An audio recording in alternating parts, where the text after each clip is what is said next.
AM radio, an op-ed column, and Fox News is not enough. I want a center-right nation to fight for its soul, and its soul is represented in the arts. Its soul is represented in a world in which media is everything. AM radio is the lowest form of communication. It's tinny, it's not robust, it's not Avatar. I want Avatar. I want the right to enter the world of media to the extent and invest in media the way that the left does. The fake media is trying to silence us, but we will not let them, because the people know the truth. The fake media tried to stop us from going to the White House, but I'm president and they're not. You're listening to the Curt Schilling Podcast, a Breitbart.com podcast. The podcast starts now. Here's Curt with today's headlines. Hey guys, welcome to another edition of the Curt Schilling Podcast. Got a lot lined up. Former White House staffer Rich Higgins is going to join me. Rich, if you don't know, was behind a memo last year that was exposing the deep state. It's actually a fascinating story. He's going to join us first today, and then Breitbart economics and finance editor John Carney is going to join me and actually talk about things that matter, things that affect everyday people, and not the travesty going on in D.C. But first, as we do every day, we start off with verification that these people aren't stable. I want you to listen, and there's a bunch of it today. On MSNBC's Deadline, Nicole Wallace, the host, is asking Dick Durbin a question about the New York Times op-ed and his obligations. Listen to this craziness. That 25th Amendment is a steep hill to climb. To have the vice president as well as a majority of the cabinet notify the Congress, both the House and the Senate, that the president is unable to continue in office is a pretty steep request against any administration. And then a two-thirds vote in both chambers to move the vice president into the operating position, that too is a big high hill to climb. We have with this New York Times piece an indication that within this administration there is a genuine fear that this president's going to go too far. I've had that fear for a long time and hoped there would be saner people around him. Senator, but is the fact that I understand the difficulty and the high bar, and that's by design, but the fact that there are people who now have told us that the president's own cabinet thought that the 25th Amendment was a reasonable path. Do you want to bring the cabinet in? Do you want to have a session? Do you want to bring them into a closed session and understand what the concerns are that the president's own cabinet thought that invoking the 25th Amendment might be necessary? I would guess those who would attend would be former cabinet members the next morning. I don't believe that you could make that appearance on Capitol Hill without eliminating the possibility that you'll be part of this government going forward. And what about the vice president? He is supposed to be part of this conversation. I don't think anything's going to happen because of the high bar that is set by the 25th Amendment using that approach. I think lost in a lot of this is the fact that the impeachment process is two-thirds in both houses. Okay, that's not going to happen. I don't know any other way to explain that to people other than it's just not going to happen. There's not enough votes. That's even, I think, accounting for a Democratic majority, which is not going to actually happen. So that's the start of the idiocy. And then we followed up on the same show with campaign strategist for former President Bush and Senator John McCain, Steve Schmidt, who is... talk about a weasel. Listen to him talk about the same topic. The emergency in the country is a psychologically unfit president, but the crisis is a crisis of cowardice. Cowardice in the elected political class who people just don't get it. Teddy Roosevelt Jr., the son of a president, a one-star general, demanded that he be the first man off the first landing craft on Utah Beach to lead the men ashore. Who will defend the republic? Every one of these people took an oath of office, not to their careers, to their ambitions, but to the Constitution of the United States, to the Republic. Everybody knows. And the political elected class, you saw Durbin do it, you saw Corker do it, you saw everybody, you saw Sass do it. It's a bipartisan problem. They're not America's parents. The American people have a right to know, and they have a responsibility to talk openly and honestly about what they know, what they're seeing, and about the danger of it. This election is a referendum on Trumpism. It is fundamentally, it is the most important midterm election this nation has ever had. Because if this is validated, we're going to be living in a different America, and it is going to be difficult to recover from it. And there is danger when someone is mentally ill and mentally unfit, and they command an arsenal of thousands of nuclear weapons. If you had an unfit commander of a ballistic missile submarine in the United States Navy, they would haul him out of it in a straitjacket, even though there are two keys, one by the executive officer and one by the captain, to launch the missiles. But the guy who commands all of the nuclear weapons, nobody, no senator, no governor, no congressman seems willing to say to the American people the nature of the crisis. It's wrong. They are not doing their duty. Today, when I give my final thoughts today, I'm going to talk about impeachment. Can you just hear the notice no one is referencing anything remotely close to an event or an incident or events or incidents. This is all because they don't like him. They really don't like him. I keep asking, where's the crisis? What's the crisis? This country's doing better than it's been doing, than it's done in decades. And then I guess I don't know what the word is. Maybe it's irony. Listen to someone who I think is mentally unstable commenting on the president's state of mind. Listen up. The president has to know that when a president speaks, his words weigh a ton. So if some in the White House think that correcting this behind the scenes is a consolation, I don't think it's good enough. Interesting, because I've never known the New York Times, perhaps you have, to go without a source. So this is interesting. That the president is saying is treason is, again, a manifestation of his instability.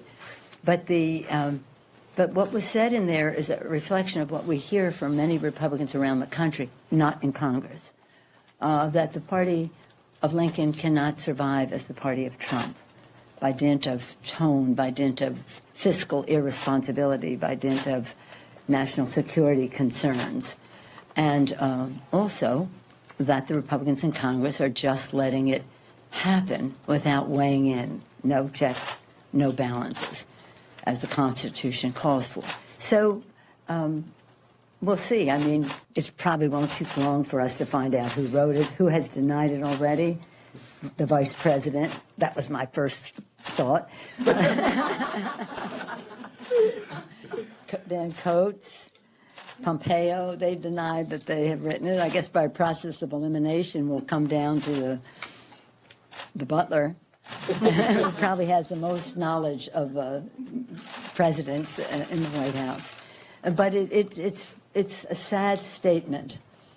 And it is a manifestation of corruption, cronyism. Cronyism, just having your friends around you. Incompetence of some of the people who are advising him, so that others, the adult supervision, has to weigh in. It's sad. You know who that was, but for the one person in this country that doesn't know that grating voice, that was Nancy Pelosi, of all people, talking about mental instability and how this whole thing is a manifestation of the instability in his White House. And then Cory Booker, who tried to paint himself as a martyr and lied to us about it, and lied to everybody about it, and then lied about the lie, and then Democrats lied about the lie of the lie. On Thursday's broadcast of the CNN Situation Room, Senate Judiciary Committee member Mazie Hirono, Democrat from Hawaii, talked about the fact that she did not request that the committee confidential document she released be cleared. Listen to this. Democrats on your committee, the Judiciary Committee, including yourself, released documents this morning that were said to be committee confidential documents. But the chairman, Chuck Grassley, says those documents had already been cleared, were released earlier overnight. So why did you imply those documents were being suppressed? Well, they were suppressed, and in fact, this is a perfect example of after the fact trying to cover their, as we say in Hawaii, okoles. You know, the process as laid out by the chairman was that we had to clear documents that we intended to use. I did not request that this document be cleared, and that they're trying to say that they had actually cleared it this morning, or they have proposed different times that they so-called cleared my document. I referred to the document last night. All right. The fact of the matter is that they don't want to be confronted with the idea of having to expel some of us, because they cannot justify why these documents should have been confidential in the first place. Expel them, but if you expel them, we won't get to hear their stupidity every day, and they won't continue to shoot themselves in the foot. She tries to make everyone see that her and Senator Booker are somehow heroes, I guess is the word. I don't know how they use that or how they think about it. But anyway, for anybody that's followed this, the frustration is real. We've had a couple days of 5-year-olds rolling around. So that basically what happened was in 2016, the Democrats went to the political grocery store and went down the cereal aisle and wanted to buy a box of Clinton. And their mother told them they were going to get a healthy box of Trump. They fell on the ground, started squirming around, and haven't stopped since. Even though the Trump cereal has been healthier for them than anybody in any cereal they've ever had. But one of the issues here has been, the embarrassing confrontation between ideologues who want a country that we don't want as people, and a incredibly qualified Supreme Court justice nominee. He's had to answer the same question over and over and over. And I got to tell you, honestly, if you didn't see yesterday, there was a soundbite yesterday, and we didn't get it for this morning, but it was Dick Blumenthal calling into question the integrity of Justice Kavanaugh. Dick Blumenthal. For all the lies and deceit, I don't know how he's still sitting. I don't know how he got elected, honest to God.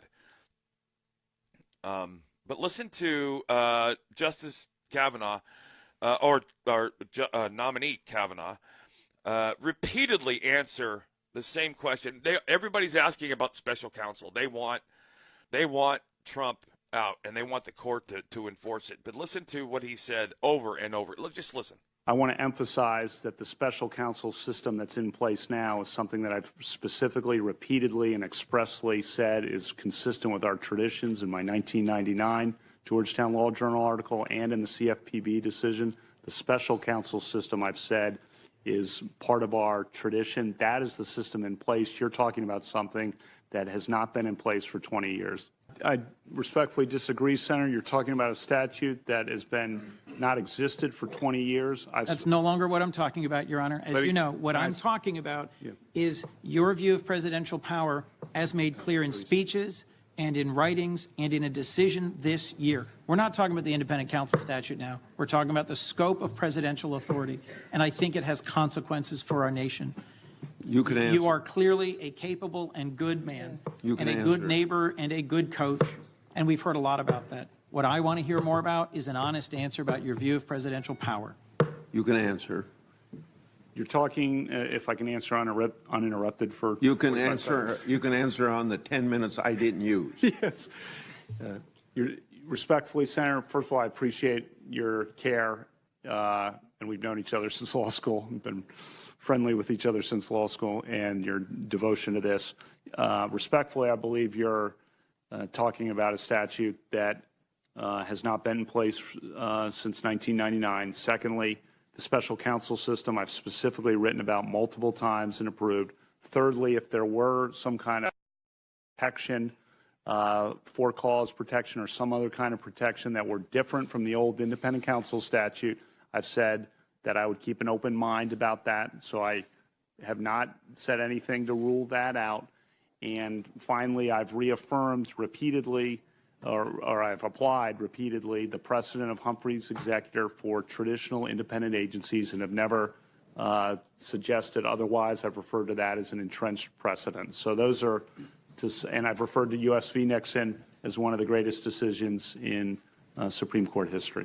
Over and over and over again, he said, he specifically and repeatedly and expressly said his view is consistent with our traditions, and they still can't handle it. But, excuse me, these are the people that Democrats elect, and they're pretty consistent in their instability and desire to see drastic change in this country. Unlike not change for the positive, but I can tell you this: you want to see chaos, you let the Democrats get the majority. This country would burn itself from the inside out. Democrats are the ones imploding now. The whole system falls into place if somehow the swamp corrupts and finds a way to try and remove this president. You're talking about potentially literally going against the will of the people and starting a civil war is what you're talking about. So anyway, excuse me. Former Pentagon official and someone who has been in this very place, although he had the guts and the integrity to put his name to what happened. Former Pentagon official Rich Higgins will join us, and after that, John Carney. We'll be back in just a minute. Breitbart News Daily with Alex Marlow. Censorship is a key issue here, particularly for people on the right. Do you think it was addressed adequately? Definitely not. It was useful to name check Diamond and Silk. It was useful to check even politicians who had campaign ads that were shut down. But in every case, Zuckerberg was allowed to essentially dismiss the case and move on. Breitbart News Daily, weekdays at 6 a.m. Eastern on SiriusXM Patriot 125. You're listening to the Curt Schilling Podcast. Once again, here's Curt Schilling. Joining me now is a gentleman that was worked in the Pentagon before, and it was. I don't want to say in this situation because I don't want to compare him to the guy, the coward that has done what he's done. But this is a gentleman who put his name to something truthful, something that that mattered, that changed, and paid the price for it. He is Rich Higgins. Good morning, Rich. How are you doing, buddy? Hey, Curt. I'm great. How are you? I'm good. I'm done being surprised and stunned at what I hear from my elected officials. And I'm realizing that there is a huge movement afoot for the simple fact, no legal basis behind it. It's just the fact that they can't accept that they lost the election, and I'm watching it play out in real time, and it really is stunning. But I appreciate you taking the time, and I wanted you to talk about your situation. You wrote a memo, and it was a lengthy memo from the inside, and it basically pointed out things that, and I got to tell you, I was friends with somebody that was about as close with the president as you can be when he was participating in the administration. And when I asked him after he left about H.R. McMaster, I said, "Can you tell me, give me one word that would help me define H.R. McMaster?" And he said, "Evil." And that was all I needed to hear. That was, honest to God, it was all I needed to hear. But talk about your situation and what happened. In a nutshell, I had supported the president in his campaign as one of his counterterrorism advisors. And around about April of 2017, I was brought into the administration to work in the Strategic Planning Office of the National Security Council. And it was apparent, during the transition, it really began that the establishment, and when I say the establishment, I mean, we're talking the Democrats and the Republican establishment, did not want this man to become the president. And we see how far the FBI was willing to carry that now, where they're executing basically, they literally attempted a coup. I mean, these latest text messages that are going to come out, and yesterday Jim Jordan and Mark Meadows were talking about it, and they're doing the political thing and saying, well, what happened here, in the surprise? Well, what happened here is these guys, the insurance policy that Strzok was talking about was a coup. Right. In national security speak, this would cause all sorts of buttons to light up and forces by to deploy if this was happening in a foreign country. Right. So going back to the White House period, you'd go into meetings in there and at the NSC, and there'd be 10, 20, 30 people in these meetings. There were 2 or 3 Trump supporters, and Trump supporters were outnumbered by Obama holdovers. Some of whom had literally burrowed in, they call it, on January 9th. I don't mean to interrupt you. I'm sorry to interrupt you, but let me ask you. I was wondering about that. Why was it so hard for him to clean house and get the cockroaches out? Why why were you so outnumbered by Obama holdovers that he didn't just make his own team? Because it seems to me that if you don't do the job completely, it doesn't matter who you replace, because there's always going to be a bad seed.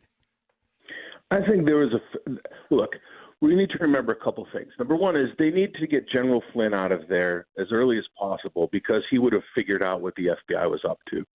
Number two, and I don't know this for a fact, we need to find out who put McMaster in place. Number three, we know that McMaster was talking with McCabe. He was talking with perhaps Strzok. We know he was talking with other persons in the Defense Department. The full scope of this investigation has not begun yet. It definitely requires its own special counsel. It's unprecedented in American history. And I'm sitting in the National Security Council watching these events unfold around me. So this memo, and it's important to note, I did not write this memo for public consumption. This was written to be shared with some of the folks, the money folks really, who had helped get the president elected. And, for whatever reason, it may or may not have been read by the president. Somehow it ended up on McMaster's desk. And, in the memo, I very pointedly, articulate that, if you're in the quote unquote deep state, i.e. a government bureaucrat like the National Security Advisor and a serving general officer, you can't be participating in things like this. And I addressed the fact that there are Title 18 legal concerns that come into play here. I mean, he's the commander-in-chief. You don't get to subvert him. You follow his lawful orders, right? You execute his commander's intent. And what we see, both in the behavior of, H.R. McMaster, but across the bureaucracy of the institutions, there are a lot of folks who don't support him. Now, not supporting the president, okay, I wasn't a big supporter of Obama, but I followed the orders that he gave us, right? May have opposed them publicly, but I executed them, in the performance of my duties. And I think that's what I see happening right now that's just beyond the pale for me, is that we now see the institutional bureaucracy becoming hyper-politicized in opposition to the president. And, why those people were allowed to remain in place, in defense of the president, he's a businessman, right? He needed to do some of these things, and his reliance upon the establishment to help him was perhaps his Achilles heel, right? I think Steve Bannon said it best in a 60 Minutes interview. The original sin of the administration was to believe that the establishment was going to help them do with the president's mandate and what he was elected to do. And I think getting that picture put in front of me inside the White House, this memo just kind of bubbled out. And once it leaked, by the time it actually leaked, I had already been removed. It wasn't removed because the memo was leaked, so it's a little bit different from this anonymous coward who's leaking this stuff, and I think she'll be outed here pretty soon. I have a pretty good idea who it is. And again, we're going to find out it's a known commodity, and who was identified early on as oppositional to the president. But we've reached a point now in the institutional evolution where the institutions believe that it's their job to tell the president what he can and can't do. And that's something I think we see with the change of state between McMaster and Bolton is, Bolton hasn't done everything right, but he is bringing the institutions into line with the president's vision. Right. And I give him credit for that. Well, the scary part of this, and the thing that people I think miss, is of the thousand people involved in this web and net, only 2 of them have been elected by the people. And it's only their opinion that matters. That you swear and you take an oath to uphold the office, to support the man you are. Supporting him doesn't mean being a yes man or a yes woman. Supporting him means carrying out orders that are in the best interests of this country, which is exactly what's been happening. Here's what.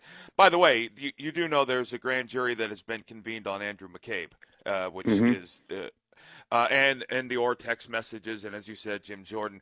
Let me ask you a question, and I need to ask this in a way that presents it so people can understand. And the question is basically, can we handle it? And by that, I mean, if President Trump declassifies what we need declassified about the FISA process, and we realize what I think you and I both know is going to happen, what's going to be exposed. We're going to see everything the president said since day one become true. All of the illegal wiretaps, the weaponization of our DOJ at multiple levels, the leadership in Comey and McCabe and Strzok and Page and all of them literally trying to create treason. They tried to go after a coup. Can this country handle that And I mean, because the media is done, right? I mean, the media is already done. But the fact of the matter is they've been as complicit as anybody in this thing. But if these memos come out, there's going to be a point at which the Democrats can't say, well, that's not what it means, and that's not what it says. It's going to mean what it means, say what it says, and it's going to say they tried to overthrow a democratic election. At some point, you call the media, the propaganda arm of these, the whatever you call the establishment Marxists, whatever you want to call them, the propaganda arm is they're going to pop like a pimple. My personal opinion is that they already have. I think, the people that you talk to on the street, I'm talking about, what Bannon calls the hammerheads, the guys who get up every day, guys who listen to you, they drive in the truck, they work at HVAC company, those guys, they know something's wrong. And I have to be honest with you, I have tremendous faith in the American people. I think they can handle anything, okay? I think the media and the elites are going to, they're going to basically have to set themselves on fire. I don't know how they're going to recover from this. And maybe that's what has to happen. The big question that I have that's looming over all of this is, what is the Republican establishment going to do? The Republican establishment has allowed Mueller to go on and on and on. Right. They're doing things like, and General Flynn is a great guy. All right. I mean, I'm talking about it as somebody who knows him. He's a great guy, a patriot, sacrificed years of life with his family for this country, years and years, lots of holidays away. And to have Mueller hanging on his sentencing just to keep him silenced.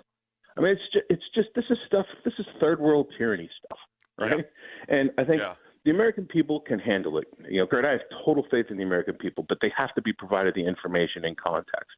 And we're going to have to work. This sounds strange, right? But you have to reach out to the Democrats in your family, the people who are still listening to that stuff, and don't argue with them. Coach them, counsel them, and walk them out of the fake reality that they've been living in.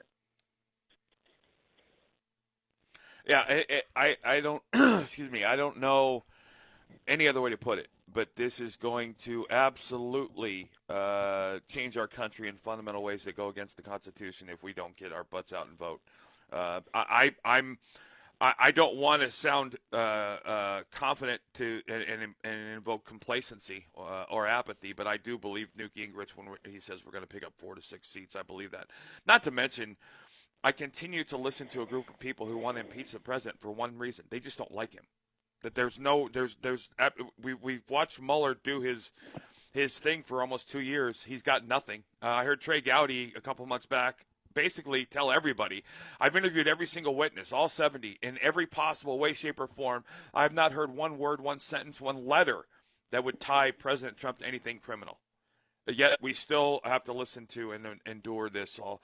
But somebody flips. I don't know who it's going to be, Rich, because I know these are all a bunch of cowards, and when push comes to shove, they're not going to take the fall for everybody. It's the reason Clinton is still walking around a free woman, in my opinion, is because she knows too many people and knows too much. But I don't. Real quick, I know you've probably been watching a little bit of the confirmation hearings. Give me your quick impression on what you've watched over the last couple of days. I think Kavanaugh is a great nominee. I think he's, we'll use a baseball analogy. I mean, he's hitting 1,000. They haven't got him on anything. And the reality is that I think I'm kind of an originalist, and I think he understands. I think he understands the intent, and I think he's open to examining the future. And I think he's the type of steady hand you need. Because before this is all over, the Supreme Court's going to be involved. The Fifth Court's going to be looked at. I mean, there's a lot of things that are going to have to be completely looked at, and kind of what the country did to itself in the legal gymnastics we did in the post Cold War era, and then after 9/11. We have to kind of get that right now. I think that you brought up the president. I think a couple of things. I think the media loathes him. I think Democrats fear him because he exposes their underlying Marxist intentions, and I think that the Republicans don't like him because he exposes their complicity. And and in spite of all of that, he's dragging them all down the field with him. Right? He's the guy you just can't get out. They don't have a pitch he can't hit. Yeah, well, this is Bo Jackson going for the end zone with Brian Bosworth hanging on his back, is what it is. This is exactly. This is great analogy. Well, and then you have the economic report today, 210,000 new jobs, 2.9% wage growth, both exceeding expectations. And I continue to ask Democrats, please point to an actual issue that is,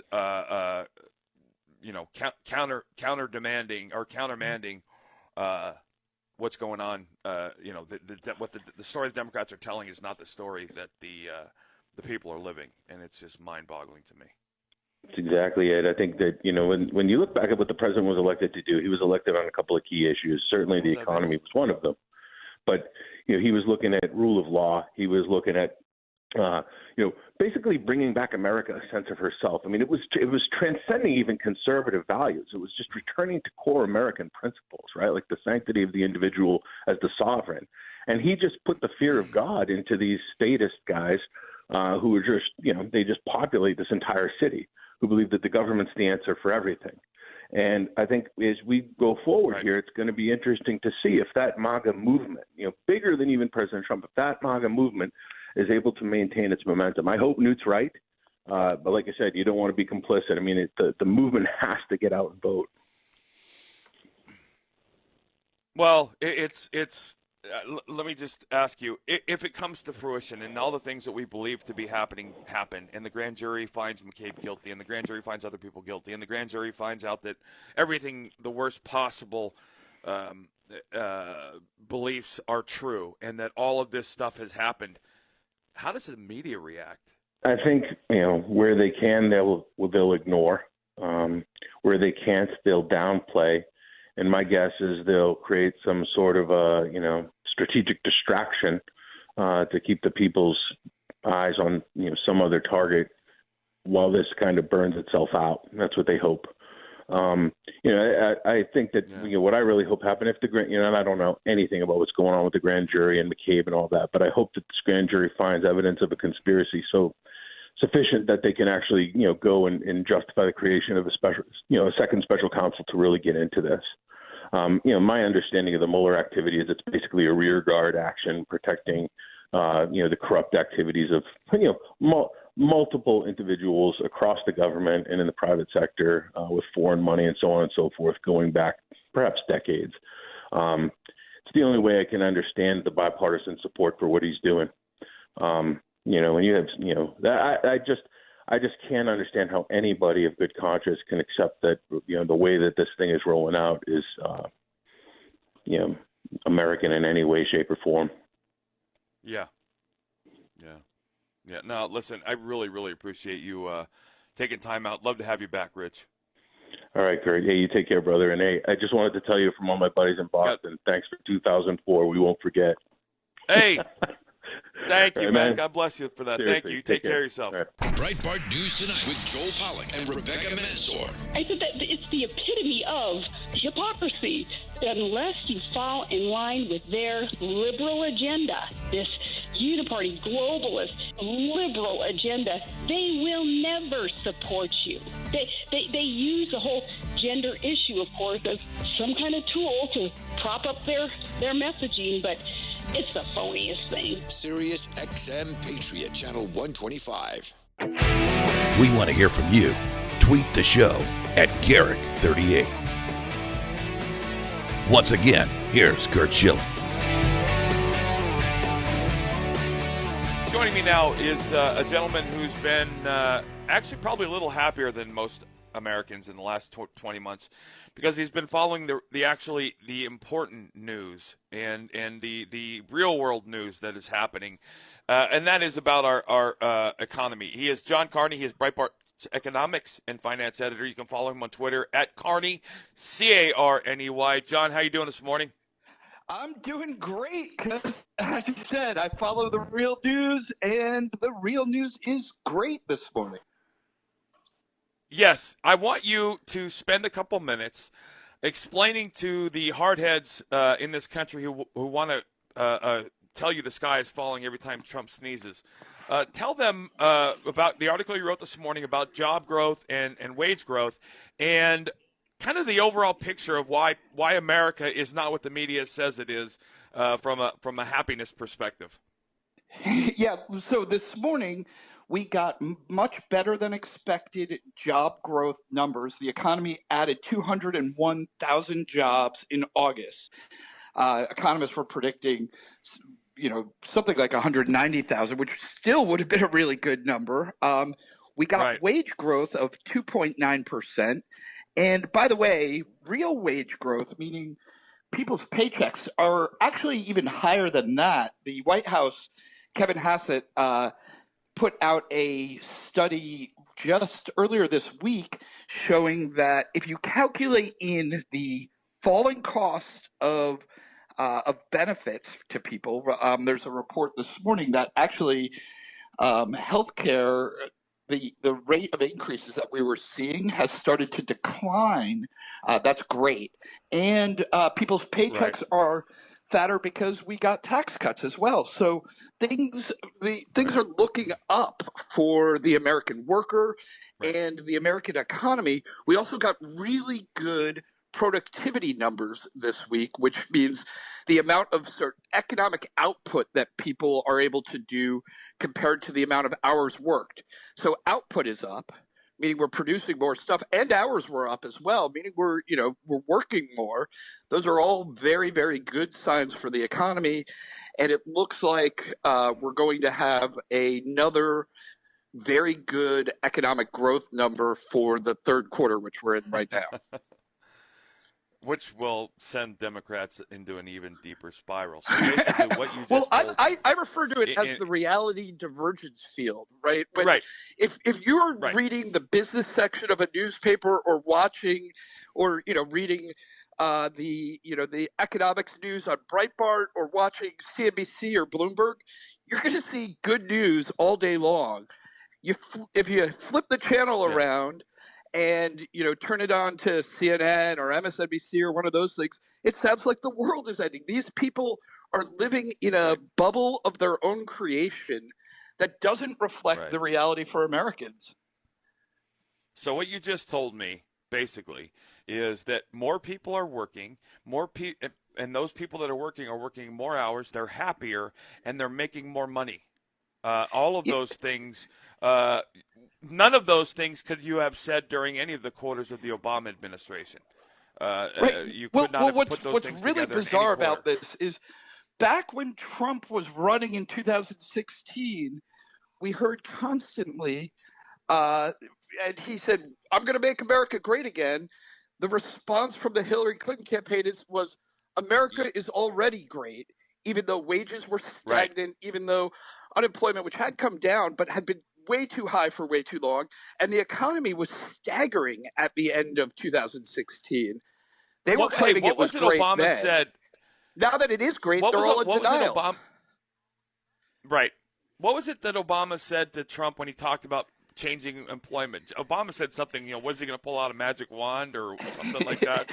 Apparently Trump has the magic wand. He does. It's called the brain.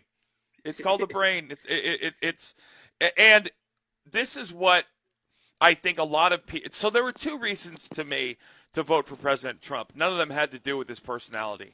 One of them was this was a stone cold businessman who understands how the economy works. Number one, and number two, this is a person who owes no one anything. Well, actually, let me add a third. The Supreme Court was going to be needing a new nominee as well. But he's held true to everything, and the only campaign promises he hasn't been able to keep have been the campaign promises he made that Democrats and, more importantly, I shouldn't even say Democrats, not Democrats. Let me check that establishment Republicans have stopped him from getting, which is the wall is already under construction, and I know that grates people on the left to believe that. But the things that matter the crumbs that Nancy Pelosi talks about are being given to the deplorables that Hillary Clinton talked about, and the crumbs for the deplorables are in many of the flyover states that got this president elected. And you talk. Let me just ask you. Compare and contrast, if you could, quickly, the economy of the United States versus the economy of California. California is over $500 million in debt to the federal government. They have the most billionaires and the highest poverty. They have the largest disparity between haves and have-nots. They have the most exiting businesses businesses moving from the state. They have they're looking for single payer. I mean, it is an absolute crap show and only getting worse. But the other 49 states seem to be flourishing for the most part. Yeah, look, even more than just so that is absolutely true. We are seeing really good economic numbers that in places we haven't seen them for a long time.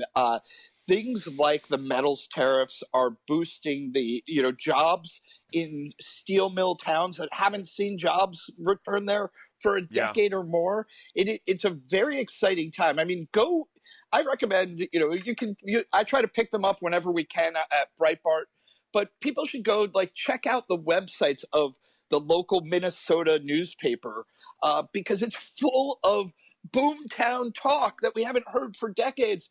And it's not just, by the way, it's not just California that's having economic problems. The rest of the world is actually slowing down. We're seeing this divergence where the U.S. is actually now leading the world in growth. The emerging markets are having trouble. Europe is slowing down. I mean, China is still doing, it's a developing country. It's still growing, but it's not growing as fast as it was. There's even rumblings of political dissatisfaction with the leader of China, something that is almost unheard of because of the economic situation is deteriorating over there. It's almost unheard of from somebody that's alive anyway. Might not be alive for long. But that shows you how bad things are because, things have to get really bad before before somebody's willing to put themselves at risk. John, as an economics expert, let me ask you something. Does it stand to reason that if Trump was doing a poor job, does it stand to reason that all of the negativity around this administration, everything happening, would have a downward pull on the market? I mean, wouldn't and I say that because of this. The left would have you believe the sky is falling, but the fact of the matter is, if you look at any presidency over the last 20 years, the market rises and falls very much based on current events in the world, and probably a little bit more domestically as it does abroad. But the fact of the matter is that no matter how the left wants to paint this, the market continues to flourish. The GDP continues to grow at levels we haven't seen in decades. And all of the things the left would have you believe and focus on have nothing to do with. Remember how important it's the economy, stupid. I mean, this is our economy is thriving. More people are working. More minorities are at work than have ever been before. We have a record, and when I say a record, I mean all-time record number of people employed, and which was during the Obama administration. We had an all-time record number of people unemployed, and we had an all-time record number of people out of the workforce, and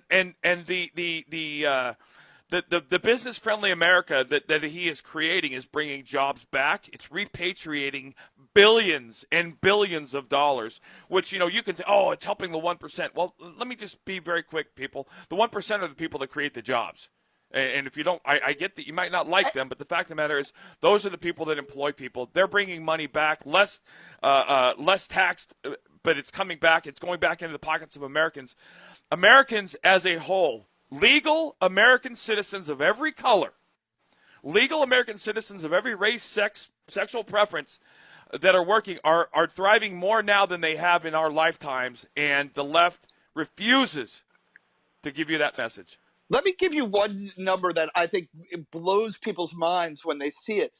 The number of people applying for unemployment benefits, which is basically people who get laid off from their jobs, is now at the lowest level that it's been since 1969. So we haven't had this few people losing their jobs in America since 1969. And that's not adjusted, by the way, for population growth. So, in fact, we are arguably at the lowest level ever so let me see if I can repeat that. Let me repeat that point. People applying for unemployment benefits. So basically people out of the workforce that are looking for the government subsidies to help them survive is at the lowest level since 1969. Is that right? Yeah, that is absolutely right. The lowest level, we get, and that is not adjusted for population growth. No, it is not. It is. We haven't been at this level.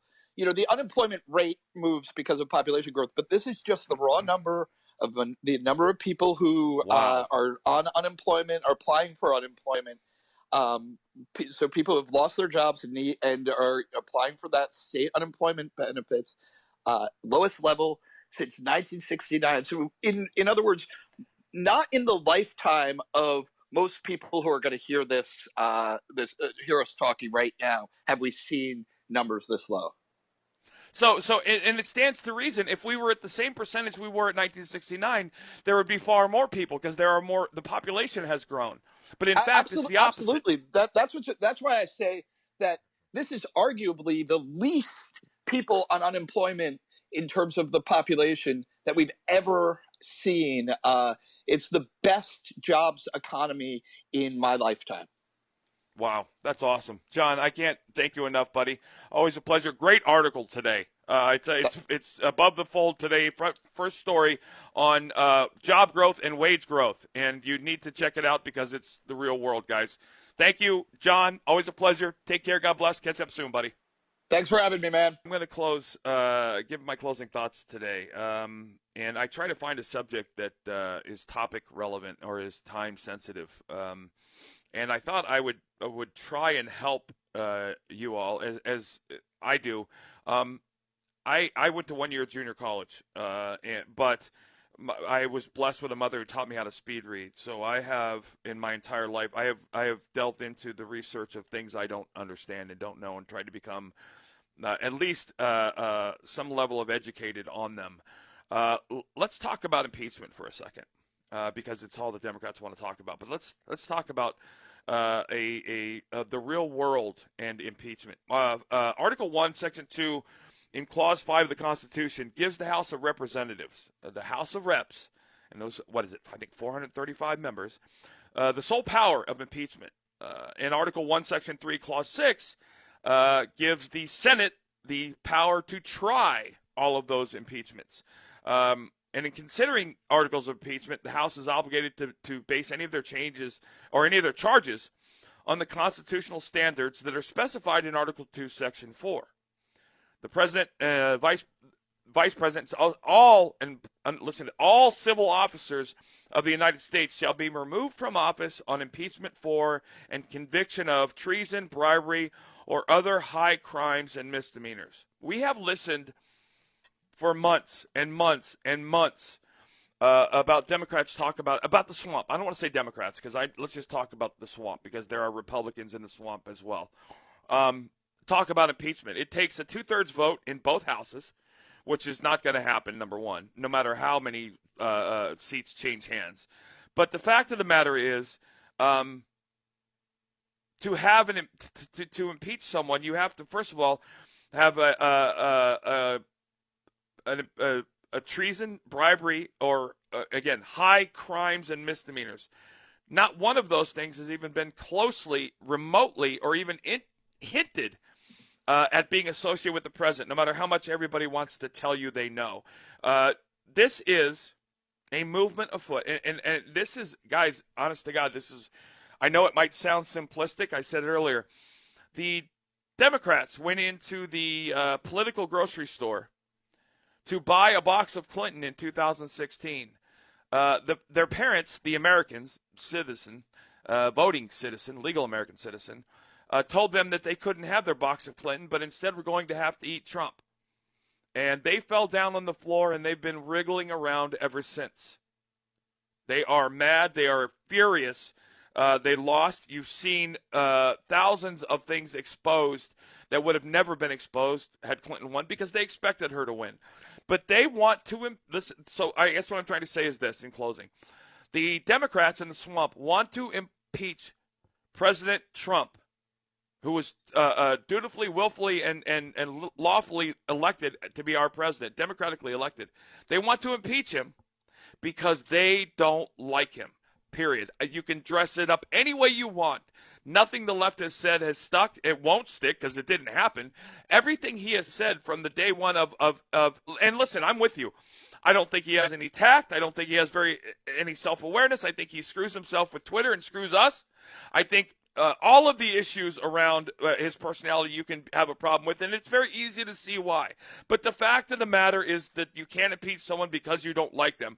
If that were the case, then I would argue the Republicans would have put impeachment hearings in front of Obama every day of his administration. But we're dealing with something. First of all, it's not going to happen because there isn't enough support. 2/3 of the House and 2/3 of the Senate would both have to approve, which is not going to happen. The vice president would have to go through and consent, which is not going to happen. So in a sense, we're listening to these people talk for and clamor for an event they know they can't happen. I mean, I don't know any other way to put that. So just so you know, and if you again get a chance, and I would argue, not enough people, they go back and read your Constitution. It's not that hard. It's not that long. And look at the powers given to the government. Look at the separation of powers. Understand an impeachment is not a possibility. It's just not going to happen. Not only is it not going to happen, but there's no reason for it to happen other than the fact, like I said, that the Democrats have had to eat a big old bowl of Trump cereal for 20 months, and it makes them sick to their stomach. So thank you again to Rich Higgins, a guy who really has sacrificed for the better of this country, as well as John Carney. Hope that economics lesson was as good for you as it was for me. Just remember, there are fewer people applying for unemployment benefits today than there were since 1969. Since 1969. And that's not adjusted for population. So there you go. God bless you guys. Thank you. Have a wonderful and a safe weekend. And let's see who kneels this weekend in the NFL, because I'm going to have to pick a favorite team this year, and I'm not sure who it's going to be yet. So have a great one, guys. Love you. Take care. Talk soon. Sonny's Corner with Sonny Johnson. I want to actually take a couple of the references to Donald Trump from hip-hop. And then we're going to try to see if we can figure out why they like Donald Trump. Jay-Z said, I'm at the Trump International. Ask for me. Raekwon said, I'm the black Trump. They are comparing themselves to what he represents. His wealth, his achievement. Capitalism. Sonny's Corner with Sonny Johnson. Saturday from 1 to 3 p.m. East on Sirius XM Patriot 125.